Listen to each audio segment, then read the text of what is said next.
if you've ever asked yourself, why can't we get a climate bill? You ever ask yourself, why can't we raise the minimum wage? Why can't we pass a law to make sure that women have equality in the job in the marketplace?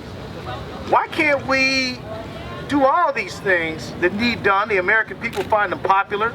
The American people like Social Security, want to raise the minimum wage, want action on climate, want justice. And actually, you would think in a representative democracy it would be easy to do.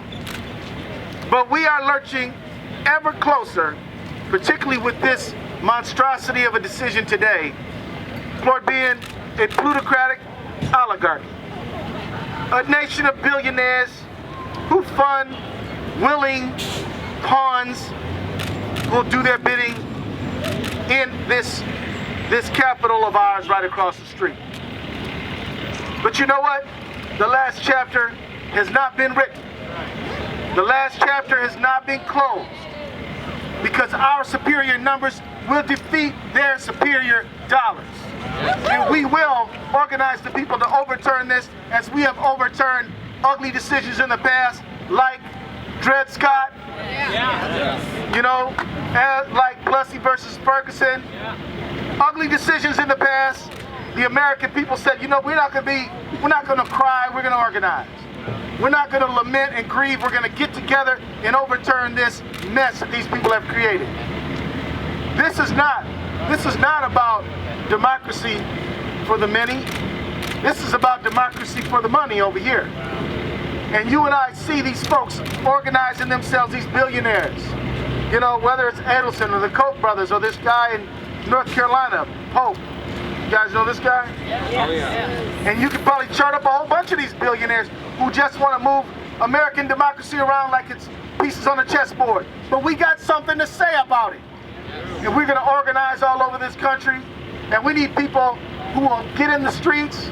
We need people who will make movies and films to inspire us. We need people who will count the vote. We need people to donate for our side. But mostly we need people who will knock on these doors and doggedly beat a path across this nation to restore true democracy. Because we got to get the money out. And we got to get the people in. Yes. And this fight probably won't be overnight. But my question to you is, what if people trying to overturn Jim Crow segregation said it's long and hard, so maybe, I don't know. Right? What if they said that? What if Susan B. Anthony said, man, this gender equality stuff's hard?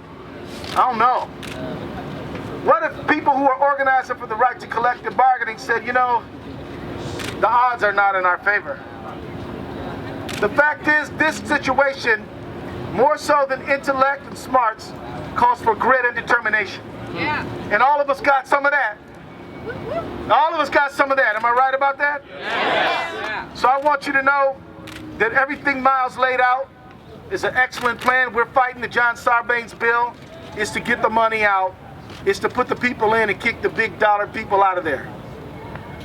But the most important thing I've heard him say to me is the last thing, which is that our overwhelming numbers, the overwhelming majority of Americans, thinking about donating, what, $125,000? Is that the limit they think is too low?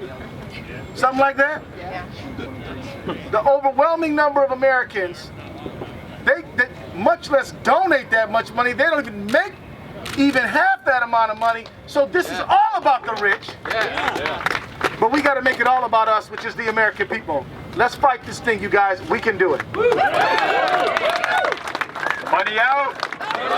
Money out. Money out. Welcome to The Undercurrent, your source for grassroots news. I'm Lauren Windsor. We are here in front of the Supreme Court with Congressman Keith Ellison. The McCutcheon ruling came down today, and we'd like to know why this is important for the average American. Well, because what it means is that money-rich people who got just buckets of cash to throw at candidates can have an unlimited amount of money to throw at them. There used to be some limits on what they could donate. Now there's none. And the fact of the matter is that these folks, when they donate all this money, huge amounts, over $125,000 now they can donate. They don't do it out of the goodness of their heart or because they just want good government. They do it because they want the government to bend their way. Now, what does that mean? That means that if we're choking on the smog and the climate issues are just raging over our planet, the people who got the big money the people who own the big industry get to weigh in with all their dough. And we have no limits on that. The fact is that if you want to see the minimum wage go up, the big money folks who don't want to see it go up, they get to weigh in with all their money. We can't put limits on them. So this is wrong. And I want everybody to know that just because the Supreme Court says something doesn't make it right. At one time in 1857, you know what the Supreme Court said? What? They said it was legal to own another person, and it was just fine, and that's the way it was going to be. It took people organizing together to overturn that. Sadly, it took a war, but the fact is, it took people who decided that no, human beings are endowed with inherent dignity, all of them, and people did something about it. But we had other bad decisions, like Plessy versus Ferguson, separate but equal. We had other bad decisions that really hurt American democracy. But you know what? Americans have always stood up and changed it, and we're going to do that now. So at the heart of this, it's not just campaign finance reform. This is a freedom issue. This is at the root of what it means to be American. You like your freedom? We got to do something about it. It can't be only about the money. It's got to be about the many. That means all of us.